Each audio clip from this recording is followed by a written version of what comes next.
రుణమాఫీ కాలే, ఏమైంది రుణమాఫీ కాలే గానీ నోటీసులు మాత్రం అద్భుతంగా వచ్చినాయి. నేను ఇవాళ దీని గురించే ప్రధానంగా మాట్లాడుతున్నా. నిజంగా ఈ రాష్ట్ర ప్రభుత్వము రైతులను ఏ విధంగా మభ్యపెట్టింది, నాడు కాంగ్రెస్ పార్టీగా ఏ విధంగా చెప్పింది, ఎన్ని జూటా మాటలు. మరి ఈ మాటల గురించి మాట్లాడుకోవాల్సినటువంటి అవసరం ఉందా లేదా? రేవంత్ రెడ్డి గారు నిజంగా మీరు మీ గుండె మీద చేసుకొని పడుకునేటప్పుడు ఒకసారి ఆలోచన చేసుకోండి. అరే మనం రైతులకు ఏం చెప్పినాము, ఏం పుండాకోరు ముచ్చట్లు చెప్పినాము, ఇప్పుడు ఏం చేస్తున్నాము అని చెప్పి ఒకసారి ఆలోచన చేసుకోండి సార్. పడుకుంటప్పుడు తింటప్పుడు ఆ అన్నం కలిపేటప్పుడు ఒకసారి ఆలోచన చేసుకోండి. మనం ఎవరిని మోసం చేస్తున్నాము?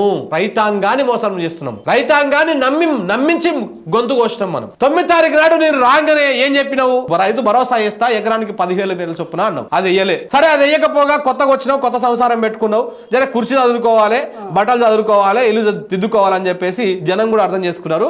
కేసీఆర్ ఇచ్చినటువంటి పైసలే 5,000 రూపాయలు ఎకరం చొప్పున ఇస్తా అన్నావు. దానికన్నా ఓకే అయి ఊకున్నారు జనం. పోనీ ఆ పైసలను వేసినావా ఇప్పటిదాకా అంటే వేయకపోతే